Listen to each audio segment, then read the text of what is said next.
we think, oh, you can't pray because you're on your period, that's something degrading, that's something unpurifying, and this is, now I'm being relegated to my home. I mean, this is ridiculous because historically, this was a gift for Muslim women, that not having to pray is a break.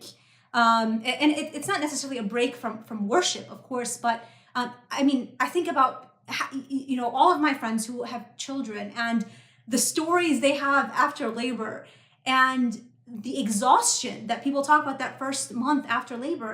And I think, subhanAllah, what an incredible blessing it is that you have the period of nifas, of, you know, 3 weeks to you know, 30 days to a certain period where you don't have to pray after giving birth. And that allows you to be able to sleep through the night with the very little time you have to sleep.